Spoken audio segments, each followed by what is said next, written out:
o que muda no que existe hoje, assim? Então nós temos aí nós vivemos num país com direito positivo, onde muitos casos são judicializados, muitas vezes sem necessidade, né?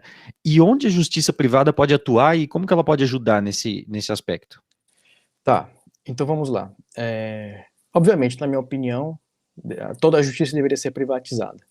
Mas no Brasil, a gente tem algumas limitações no que tange à arbitragem. A primeira limitação dela é que ela só pode atuar em questões que envolvam direitos patrimoniais disponíveis, certo? O que, por exemplo? Relações de propriedade, relações contratuais. Nisso daí a arbitragem ela atua, não tem problema nenhum. Agora, em questões que envolvem direitos indisponíveis, ela não pode atuar. E o que seria indisponível? Por exemplo, a divisão do direito penal. Uma pessoa lhe rouba, comete um crime, e se você quiser denunciá-la no âmbito penal, você não pode usar arbitragem. No âmbito civil, você pode, inclusive usando arbitragem, porque ali é um ilícito civil. Inclusive, isso é uma questão até que eu discordo no Brasil e no mundo também. Eu não acho que deveria ter essa divisão entre direito civil e direito penal. Para mim, a violação de propriedade é um ato só. E ela deve ser julgada como tal. Alguém causou um dano, deve restituir e reparar. Ponto final. Mas existe essa divisão. Mas, então, a gente tem que dar um passo de cada vez. Claro. Nós vamos ter que, se criar essa divisão entre o civil e o penal, concordo com você, mas não tira uma vírgula do que você está colocando. Mas também sei que, talvez pela idade, que não adianta você querer falar que vai colocar tudo, tem que primeiro só a cabecinha primeiro. Então, se a gente conseguir, primeiro, colocar só o começo da coisa, pelo menos no âmbito civil, e aqui é que vem a grande questão que me motivou a conversar contigo, Marcos, você sabe disso? É que dentro do espaço civil, do Código Civil, das questões, das relações, nós temos dois pontos dentro dessa categoria que são, na minha opinião, que definem estados de exceção dentro da nossa sociedade. Vou dar um exemplo. Justiça do trabalho. A justiça do trabalho acredita que existe um lado hipossuficiente e um lado hipersuficiente, um lado que já há aí uma justiça de exceção, já há um tribunal de exceção. Né?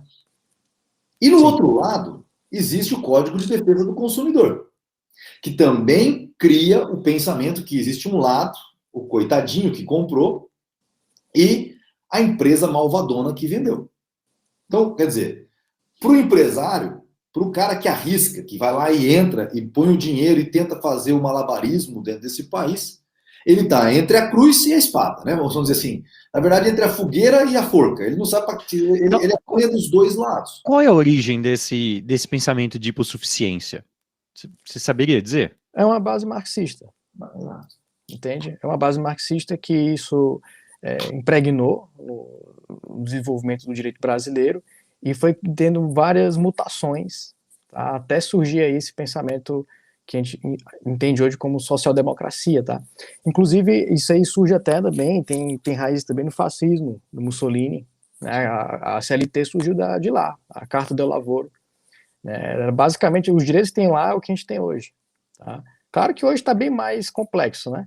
Mas ali era ali, entendeu? A sementinha era ali. Então surgiu daí, essas questões de diferenciação imposta, de hipersuficiência e hipossuficiência, essa foi a semente.